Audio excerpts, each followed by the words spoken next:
Muy buenas tardes, queridos asistentes. Mi agradecimiento eterno a esta gran institución que es el Rotary Club de invitarme para esta charla de vivencias y anécdotas de un profesor de matemáticas en este maravilloso marco señorial del Club Uruguay. Soy Seiser Olivera, simplemente el Seiser, como me decían los alumnos. Lo tomo como un reconocimiento a mi extensa labor de mi dedicación integral a la enseñanza de las matemáticas. Fueron 60 años de lucha, de desvelos, de emociones, día a día, con gran amor y con gran vocación. Formamos una inmensa familia llena de afecto, como he podido constatar al llegar acá y con enorme emoción. Muchos de ustedes han sido alumnos míos, familiares, hermanos, etc. Siempre digo que si piensas que nacer es hoy, serás eternamente joven. Hoy el Seiser vuelve a nacer junto a ustedes, pues recibe vuestras muestras de alegría, de felicidad y de afecto que invade mi alma. Nací en un hogar modesto, como dijo Pablo. Mi educación comenzó en el hogar. Fue un hogar de diálogo y de mesa familiar. ¿Cómo olvidar a mis padres? Fueron mi luz y mi virtud. Fueron ejemplo y rectitud. Siempre implacables con el deber, pero fue aliento y calor ayer. Fue de rigor hablarle de usted. Aprendí a valorar sus dificultades. Aprendí a ver a mi madre darle pedal a la máquina de coser y a mi padre sudar por el jornal. Nunca me faltaron en la duda y el dolor. Nunca me faltaron en la alegría y el placer. La mesa familiar es el primer postulado de la educación. Lo voy a repetir. La mesa familiar es el primer postulado de la educación. Allí se aprende a valorar además la tarea incansable de la madre que no tiene precio, su valor insustituible. Y qué hermoso aquel marco de aquel pueblo donde me crié. Aquel Tacuarembó de cometas en el Puente Colorado, del Sandó a Batoí, de Curtina a Piedrasola, de aquel viaje en tren Tacoma hasta Rivera, era un niño yo en esos tiempos, de contrabando de azúcar, arroz, hierba y aguardiente brasilera, de aquel viento allá en Tambores, en aquel Tacuarembó de mis amores.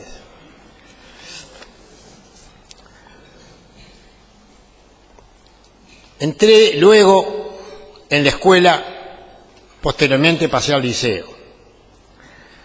El liceo fue algo maravilloso. Además de las clases cotidianas, teníamos charlas de extensión cultural, de conferencias, de conciertos. En el liceo aprendí a conocer a los grandes músicos, me enamoré de la música. Conocí el teatro, hasta trabajé en el teatro. Recuerdo haber desempeñado en la obra El avaro de Molière el papel de Alpagón en el liceo departamental, todo escrito en francés. En el liceo departamental conocí a mi profesor de matemáticas, Ildefonso Esteves, y allí nació mi verdadera vocación. Tuve el honor de confiarme la preparación del resto de la clase, que mandó todo su examen a febrero por su bajo rendimiento. Les anunció a los alumnos. Y el 2 de enero de 1948, en un galponcito que me había arreglado mi viejo, había corrido sus pájaros y allí empecé mi actividad con el canto de canarios, de merlos y de sabiá. Tenía 14 años. El éxito fue total. Y el tiempo diría el resto. ¿Era acaso el nacimiento de un maestro? ¿Sería verdad eso? Y de allí en adelante, mientras avanzaba con mis estudios, continué con las actividades de clase particulares. Al finalizar el año, tuve una grave sorpresa de que mis compañeros me eligieron para hacer uso de la palabra al finalizar el año se iba toda la generación del liceo. Me acuerdo que en un discurso encendido mi frase final fue: arriba compañeros, nada sin esfuerzo alguno logra arrancar las palmas de la gloria. Otro reconocimiento tuve porque la Intendencia Municipal de Tacuarembó me concedió una beca para continuar estudios en Montevideo.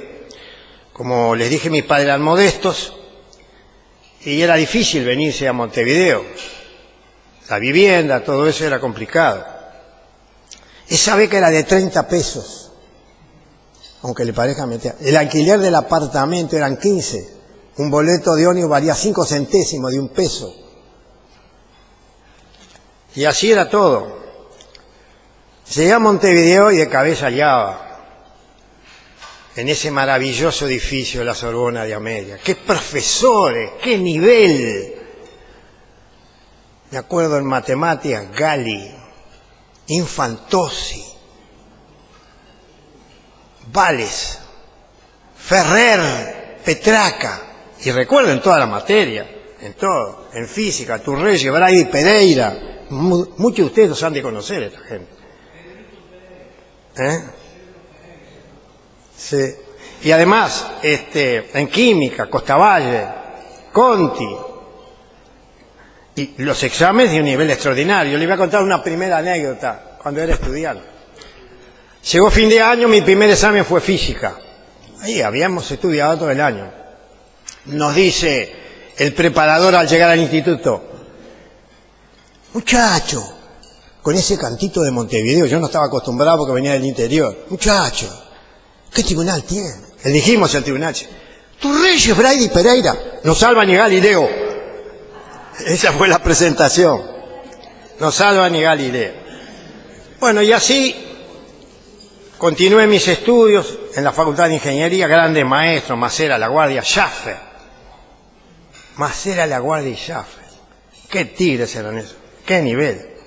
Y formé una formidable base en matemática, formé un currículum y mi intención era presentarme como suplente a la lista de suplentes y precarios de enseñanza secundaria. Lo que ocurrió, y así llegó el 4 de abril de 1954, que me dieron mi primer grupo. Lo recuerdo como si fuera el día de hoy. Liceo Joaquín Suárez. Me citaron, tenía que estar allí a las 5 de la tarde, como decía aquel memorable poema de García Lorca. A las 5 de la tarde estaba allá y me encontré me vino a atender el portero. Se llamaba Paredes. Era toda una institución en el liceo, pero más que Paredes. ¡Qué paredón! No me dejó entrar. Me dijo: no, jovencito, son las 5 de la tarde. El turno empezó a las 4. ¿Qué barbaridad es esta? Es imposible. No, mire, señor, yo le quiero explicar. No me explique nada. ¿Qué me va a explicar? Usted no puede entrar. Pero mire, no, yo tengo... No, usted acá no puede entrar. Y si sigue insistiendo, llamo al director. Yo digo: no, mire, le voy a decir en serio. El problema es el siguiente. Yo fui designado profesor de un grupo y vengo a tomar cargo del mismo. A ver, un momentito. ¿Profesor qué? Me dice: un momentito. Fue allá y habló. Y viene sonriente aquel maravilloso escrito, Luis Val Mendivere. Ustedes lo deben acordarse de Luis Val Mendivere. Y vino Valls, me hizo entrar al liceo, y allí estaban el director Enrique Polero, el doctor Bartesagui, estaba Flavio García, el arquitecto Lucich, y estaba aquella maravillosa profesora de música, Lida Indart. Bueno, me recibieron y inmediatamente suena el timbre, subo, voy a la clase, el primero entré todos jovencitos, 12 años, se pararon a saludarme y había un jovencito, un gordito timidón, que estaba por los primeros bancos. ¿Saben quién era? Federico García Vigil, el célebre director de la Orquesta Sinfónica Municipal y director de ópera. Lo que Federico no sabía, que iba a ser músico y que la música tiene gran afinidad con las matemáticas. 500 años antes de Cristo, Pitágoras estableció el famoso principio de la armonía de las esferas. Sostenía que la relación que existe entre los diámetros de las órbitas de los astros es proporcional al que existe entre la longitud de las cuerdas musicales. 500 años antes de Cristo. Después de muchos años me encontré con Federico, nos dimos un gran abrazo y me dijo: Petizo, yo tenía terror de verte. Y bueno, algo había que hacer en la juventud. 21 años tenía yo con la Universidad del Liceo. Tengo otra anécdota. Cuando tuve que ir a sustituir al ingeniero Raúl Goyenola al Liceo Dámaso, llego a la clase y de rigor pregunto: muchachos, ya eran muchachos mayores, 14, 15 años, un tercero del liceo. Me miraron medio como sobradores. Este guachito es pan comido, pensaron ellos. Entonces me dijeron: estamos dando trigonometría. Escuchen bien lo que les iba a decir. Trigonometría hoy en día, si te he visto no me acuerdo. La enseñanza ha caído una barbaridad. Si te he visto no me acuerdo. Estaban dando trigonometría. Bueno, entonces yo agarro y digo: bueno, a ver, muy bien, vamos a hacer una cosa. Vamos a empezar. Me paro, voy al pizarrón, me tracé una circunferencia, me salió bien redondita. Marco un par de ejes perpendiculares, que muchos de ustedes recordarán el sistema cartesiano ortogonal. Tomo un arco, tomo un segmento perpendicular, otro abajo, otro perpendicular al costado. Esos segmentos se llaman, si ustedes recuerdan, seno, coseno y tangente. Entonces digo: bueno, voy a preguntar. Agarro la libreta del año, abro la libreta, digo: ¿cuánto mide el seno de alfa? A ver, Yelpi. Una explosión imponente, un griterío infernal. Un gordito que estaba en la segunda fila que estaba: infinito mide, buenísimo. Los del fondo zapateaban y gritaban: ¡que lo mida! ¿Qué ha pasado acá? Digo yo. ¡Qué barbaridad! ¿Qué es esto? ¿Qué problema hubo acá? Y me dice un flaquito que estaba en la primera fila, con carita de asmático, me dice: profe, lo que pasa que usted le preguntó eso a la luna Yelpi y se llama Alfa. Se llama Alfa. ¿En qué lío me he metido? Yo no sabía que quedé medio desubicado, no sabía que hay que siguen aplaudiendo. Ni tonto ni perezoso, aparece en la puerta la estampa de Rogelio de Pro. Qué director, ¿eh? Qué director. Profesor, dice: ¿qué ha pasado en este local que origina esta explosión, este escándalo? Y yo no sabía ni cómo explicarle. Entonces los alumnos más o menos me enseñaron, me ayudan, y que esto y que el otro. Y le explicamos. Sonrió sarcásticamente y se fue. Venía el director, el secretario, 2 adscritas y hasta el manicero habían traído para controlar ese desorden. Pero qué director, una mirada bastaba. Bueno, muy bien. Posteriormente a eso yo seguí con mis actividades de clase, di clase en casi todos los liceos de Montevideo, del número 1, rodó hasta el Liceo 11 del Cerro. Una breve mención a sus directores: Cutinela, De Pro, Astrada, Schettini, Taruselli, Beste, Ucera Bermúdez. ¿Qué directores eran esos? Una mirada y era suficiente. En ese tiempo me ocurrió una anécdota que me toca el corazón. En un día de enero en la Playa Verde, conocí una hermosa jovencita que se llamaba Gretel. Y de allí nació una relación. Como en los cuentos de Grimm, en aquel entonces Hansel y Gretel, ahora eran Hansel y Gretel, contaban las piedritas que faltaban de la playa hasta su casa para volver a encontrarse. ¡Y qué sorpresa! ¿Saben que Gretel, quién era? Era la hija del director del Liceo Balzac, Walter Schettini. Era brava esa, ¿eh? Era brava. Era un hombre bravo. Era como dar examen con vales, como dijera el amigo Pablo. Era brava. Pero el tiempo todo lo lima. Nos hicimos grandes amigos con Schettini. Me contó muchísimas anécdotas de su vida. Y me contó esta que es muy importante. Cuando él tenía también 21 años y había ingresado al liceo, un profesor de secundaria ganaba más que un diputado. 1935. Cambiaron las cosas, ¿eh? No solo las cosas fueron cambiando. Bueno, tuve que tomar una decisión muy importante. Posteriormente nosotros nos casamos con Gretel. Tuvimos 9 hijos, 18 nietos y 3 bisnietos. Ese fue el regalo que le hicimos a Schettini. Lamentablemente muchos de ellos cuando él ya no estaba en vida.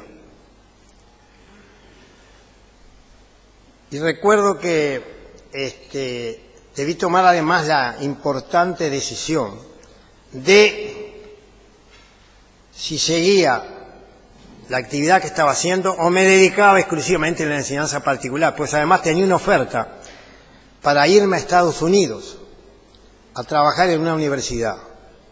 Había nacido mi primer hijo y con Gretel lo pensamos muy a fondo y decidimos quedarnos en Uruguay y darles a todos nuestros hijos la educación que habíamos tenido nosotros. Ella fue mi compañera inseparable hasta el día de hoy.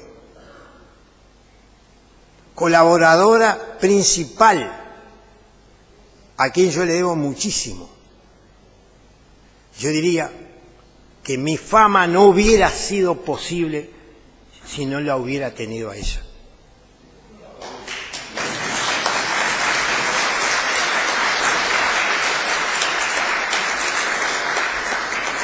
Le voy a contar otra anécdota, pues se van los minutos.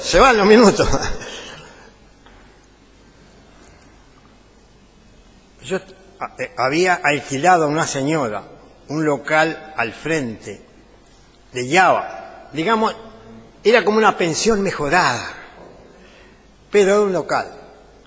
Excelente posición, llovían los alumnos de todos lados. Me acuerdo que un día vinieron 2 alumnos a revisar un examen de geometría que habían tenido con aquel famoso profesor Ferrer. Algunos le llamaban el verdugo. Entonces me dijo, mire, dice, nosotros nos presentamos, dice, porque hicimos una preparación con usted muy rápido, pero igual nos presentamos, dice. ¿Sabe una cosa? Quiero que nos revise, que nos diga, a ver cómo viene la cosa, a ver si va bien o... Yo reviso. Y estaba casi todo bien. No, mirá, está bien, con esto van a salvar. Le digo, yo no va a tener problema. Sí, yo hice casi 2 problemas y el otro amigo, yo hice 1,5. Bueno, muy bien, muy bien. Entonces festejamos el famoso grito, Uruguay nomás, famoso grito. Y yo escribí una esquelita en el pizarrón. Y esa esquelita mencionaba al nombre wagneriano de Ferrer, después se los cuento. Y puse una frasecita allí, que era bastante conocida. Muy bien, nos fuimos. Me enteré de noche que habían salvado, les había ido muy bien. Vuelvo el lunes. Eso fue un viernes. Vuelvo el lunes. Y sentí un ambiente raro, como un olor a flores. Qué cosa rara. Parecía que tendría que ventilar todo aquel ambiente. De repente voy caminando y tropiezo con una vela. Allá en un banco arriba de un banco había unos pocillos. Se ve que habían estado tomando café. Yo, ¿qué diantre de ceremonia es la? ¿Qué ceremonia es esta? Bueno, terminé la clase del lunes de mañana y yo siempre iba allí a un café de la esquina, el Café Vargas Boto, a tomar un café, a leer, a pensar. Y viene el dueño del bar y me dice, don César, ¿vio lo que pasó ayer? No, le digo, no sé qué pasó. Murió el carnicero, así. Y mire, pensamos, el 6 es piola, le pedimos a doña Blanca, la dueña del local, y lo velaron en mi local de la clase. No, pero no se preocupe, dice, nosotros lo único que hicimos fue corrimos los bancos, y pusimos el féretro en el medio, y nos sentamos en los bancos, servimos unos cafés y así tuvimos. ¿Sabe lo que decía la esquelita aquella? Parsifal era el nombre de Ferrer. Los muertos que vos matáis gozan de buena salud. Esa célebre frase que muchas veces se ha repetido, que se le atribuyen a uno o a otro, en realidad viene de 1500 y nadie sabe de quién fue. Y yo sin querer estaba reviviendo al carnicero con ella. Y bueno, así fue la vida. Y anécdotas hay todos los días. Si me dejan contar anécdotas, el estadio lleno y alrededores de alumnos, tengo una anécdota por cada uno. Ya me encontré con unos cuantos muchachos acá, que ya, ¿se acuerda de aquellos? A mí me decía tanto, ¿se acuerda aquella morochita que...? Bueno, anécdotas hay muchas. Tengo otra anécdota, que fue la siguiente. Me acuerdo que yo me había mudado a otro local por allí cerca, el último local que tuve, que muchos conocieron, en la calle, en aquel entonces la calle La Valleja, hoy se llama Rodó.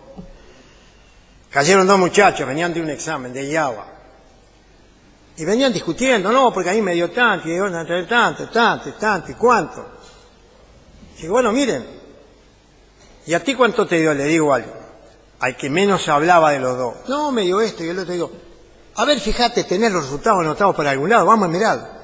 Y empezó a tocarse, se tocaba los bolsillos, se tocaba todo. ¡Pah! Metí el papelito con los resultados dentro del sobre, donde iban las hojas del escrito. Y el otro lo mira de arriba, sobrándolo. ¡Animal! Te dije que tuvieras cuidado. Del lado de atrás decía, copiá y pasá.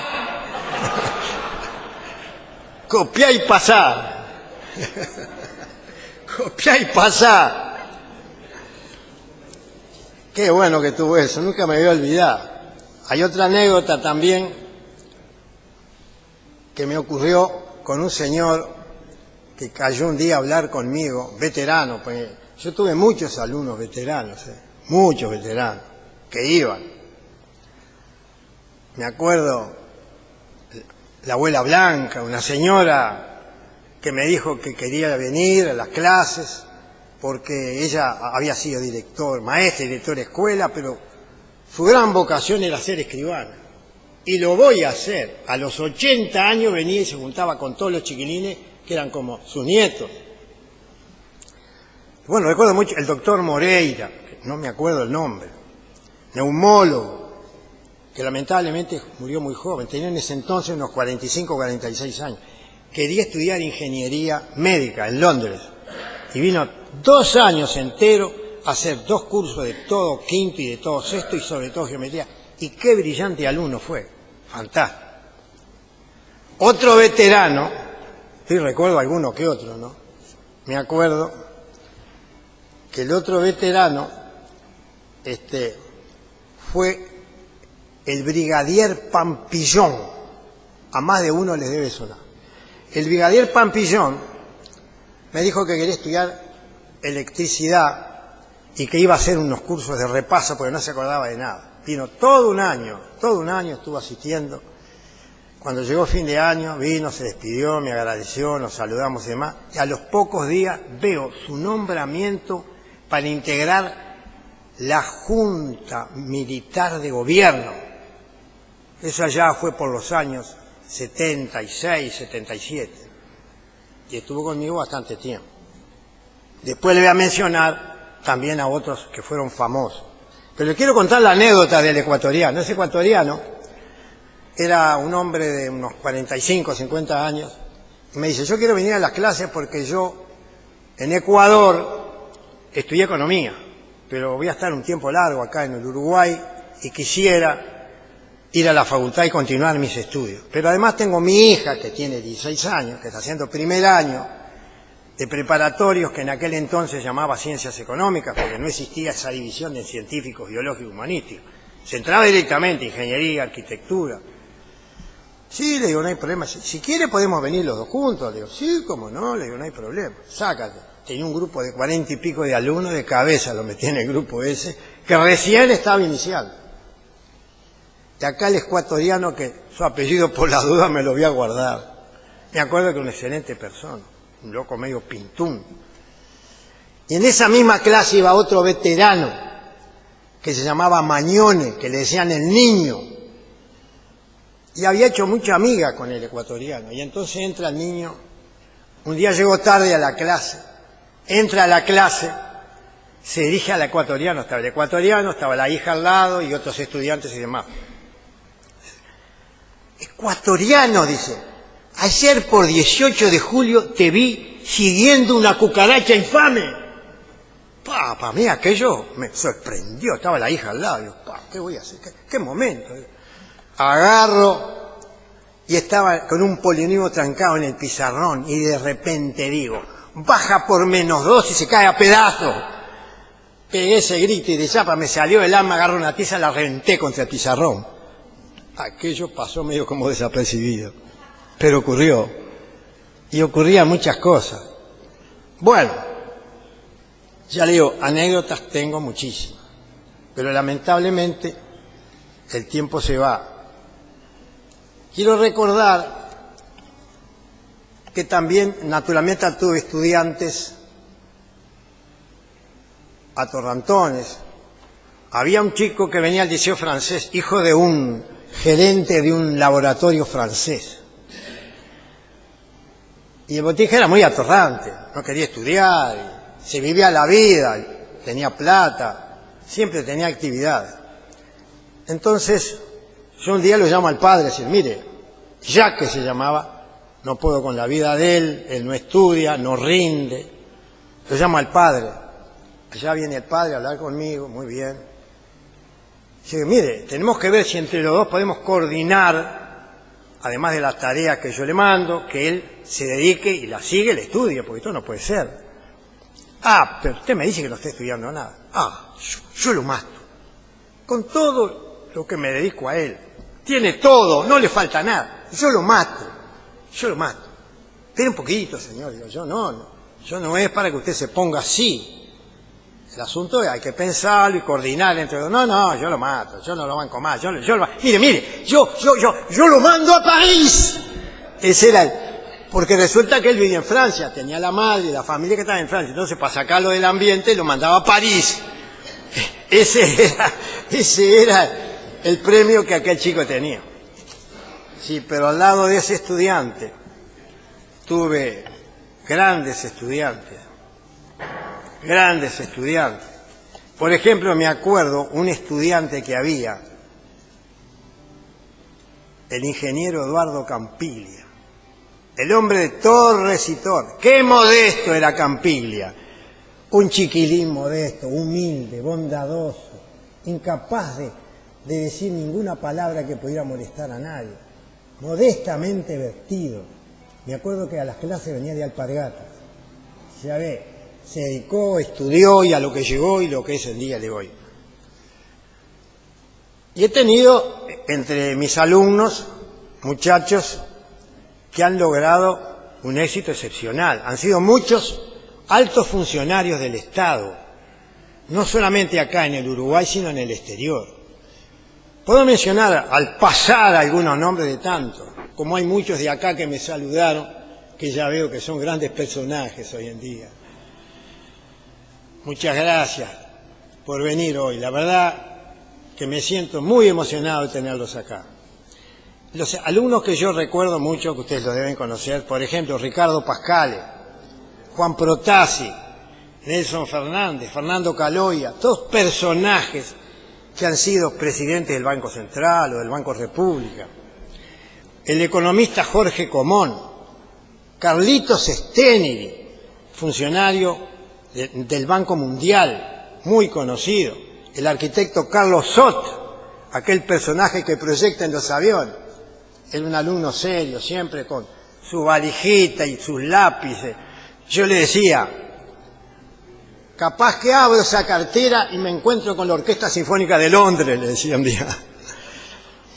Bueno, aquel muchacho Alberto Iglesias, que era contador, que fue intendente de Montevideo, en la administración Sanguinetti. El ingeniero Puntigliano, que fue presidente del puerto y es principal ejecutivo de Aratirí. Y no se me escaparon Oscar Botinelli y el Sordo González, tampoco se me escaparon. Botinelli venía con la hermana, allá por el 58. No sé si Olguita se acuerda, si se acuerda de aquellos años. Eran hijos del famoso Botinelli, que fue candidato presidencial del Partido Nacional. Botinelli es el hombre, me acuerdo el eslogan que tenía. Y bueno, y unos cuantos muchachos que están acá. Políticos, cantidad. Me acuerdo, por ejemplo, Luisito Hierro, que fue vicepresidente de Sanguinetti. El ministro Guillermo Stirling, de la misma administración. Del Frente Amplio actualmente. Senadora Susana Dalmás. Carlos Baraiba. El diputado Agassi. Y Lucía Topolanqui. Las dos hermanitas que venían del Liceo Francés, me acuerdo. Venían por la bajadita de Arismén, impecablemente vestida, impecablemente peinada. Los padres siempre estaban con ellas, las llevaban, las traían. La lluvia y el tiempo la llevaron lejos. Sus padres hoy jamás lo hubieran creído. Pero gente toda muy macanuda, muy... Músicos también. Recuerdo a Jaime Ross, Jorge Schellenberg, Martín Morón, en fin. Y lo que debo hacer una mención especial, que aquellos profesores míos de gran nivel, como Macera, como Gallarreta, como Schellenberg, todos ellos me mandaron a sus hijos a preparar conmigo cuando tenían que dar los exámenes de matemática de preparatorio o alguno de facultad. Debo hacer mención especial al famoso eslogan que habló Pablito. Al 6 es lo que es del 6. Nació y vivió y dio la vuelta al mundo. Y también nació la famosa frase, el famoso FEPO, que lo creó un estudiante, lo apuntó en la entrada de mi local, que quiere decir Federación Estudiantes. Yo tenía el deseo que dijera Profesor Olivera, pero Federación Estudiantes del Petiso Olivera. Bueno, finalizo en lo siguiente. He dedicado mi vida a la enseñanza y la enseñanza va de la mano de la educación. ¿No les parece que corresponde referirme a la educación? La educación nació con Sócrates, filósofo y educador de la juventud, allá en Atenas, 400 años antes de Cristo, genio extraordinario, de elevadas ideas, bondadoso, sencillo, modesto como un verdadero sabio. Recorría las calles hablándole a sus discípulos y al público, que junto a sus alumnos Platón y Xenofón creó una escuela donde se instaló la enseñanza de la moralidad como objetivo primordial de la educación, y que fue el fenómeno educativo más formidable de todos los tiempos. Tenemos que entre todos defenderla, hacerlo indecible por poner nuestro granito de arena. Sí, queridos asistentes, educar es la clave. Educar como incesante búsqueda de la verdad. Educar para que llegue la luz del conocimiento. educar para analizar e investigar, educar para formar seres creativos, educar como elixir de la vida, educar para crear maestros que hagan de su vida un apostolado, educar para la salud, educar para tener hijos deseados, son los más hermosos, son los más felices. Esta frase es de mi esposa Grete. Educar para crear seres desinteresados cuya virtud sea ser útiles a la sociedad. Y educar como el paradigma que lleve a todos al bien como objetivo principal de la existencia. Y educar para que la educación pase siempre sobre todos como la vibración de las estrellas en la mano del sembrador. Me llena de alegría verlos, ver en sus ojos a aquellos jóvenes de ayer que gozan de todos estos mensajes como suyos. También ustedes son jóvenes, por ello me siento como próspero junto a sus discípulos. La juventud no es un tiempo de vida, es un estado del alma. ¿Qué mejor mensaje final para terminar con todo que un poema que escribí a todos los jóvenes donde valorar su vida y su libertad? Joven, ¿has pensado que tu vida es gracia del cielo? ¿Es gloria venida como nace el trigo del bendito suelo? Joven, ¿has pensado que del amor un día fuiste un sueño alado, creación sublime, divina armonía? Vive alejado de todos los males. El bien son los seres que mucho te aman. Si rosas son luchas, azares tú vales.